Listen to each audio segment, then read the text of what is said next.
તમારું મારા કિચનમાં। આજે હું તમારી સાથે શેર કરીશ કોપરાના લાડુની રેસીપી। તો ઘરમાં રહેલી સિમ્પલ સામગ્રીથી આ લાડુ બનાવવામાં એકદમ સહેલા છે। તો ચાલો રેસીપી શરૂ કરીએ।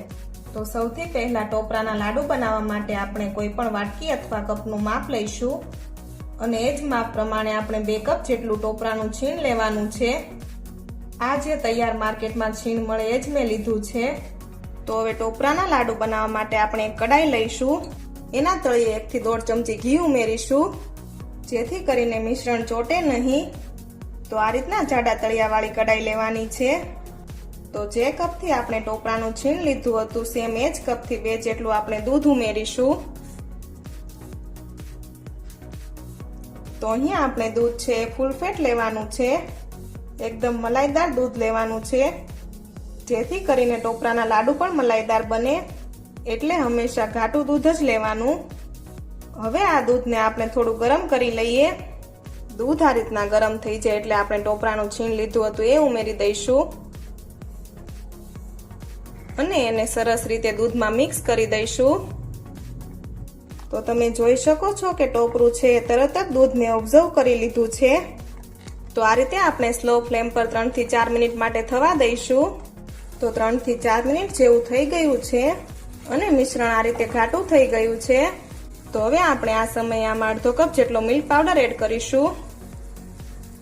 તો 2 કપ આપણે છીણ લીધું હતું તો એના સામે 1/2 કપ મિલ્ક પાવડર લઈશું। તમે જે પણ વાટકીથી માપ કરતા હોય તે જ વાટકીથી અડધી વાટકી તમારે મિલ્ક પાવડર લેવાનો।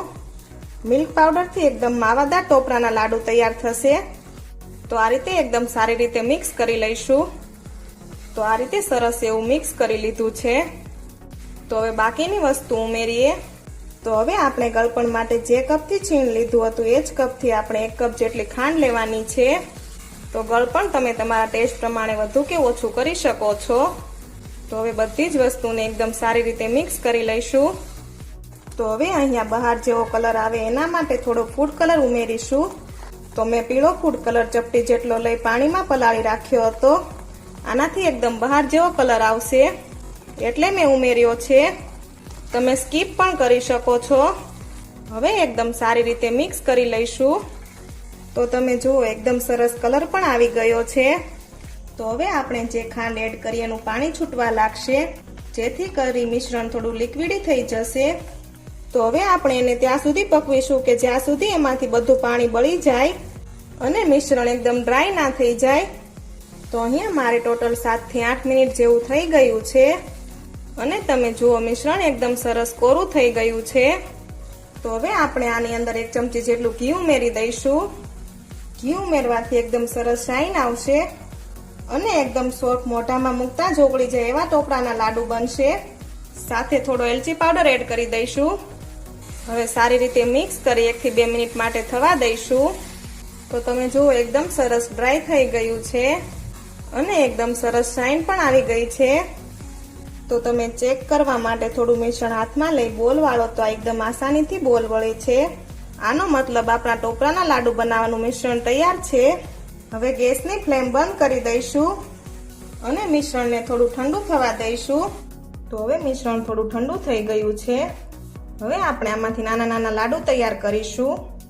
તો તમારે જે પણ સાઈઝના લાડુ બનાવવો હોય એ સાઈઝના તમે બનાવી શકો છો। તો આ રીતે સારી રીતે સ્મૂથ એવો બોલ બનાવી લેવાનો અને થોડું કોપરાનું છીણ સાઈડમાં લેવાનું, તેમાં આ રીતે લાડુને છીણથી કોટ કરી લઈશું। તો હવે આ જ રીતે બધા લાડુ તૈયાર કરી લઈશું। તો આપણા એકદમ મીઠાઈવાળાની દુકાન જેવા સ્વાદિષ્ટ નાળિયેરના લાડુ તૈયાર થઈ ગયા છે ને બનાવવા એકદમ સહેલા।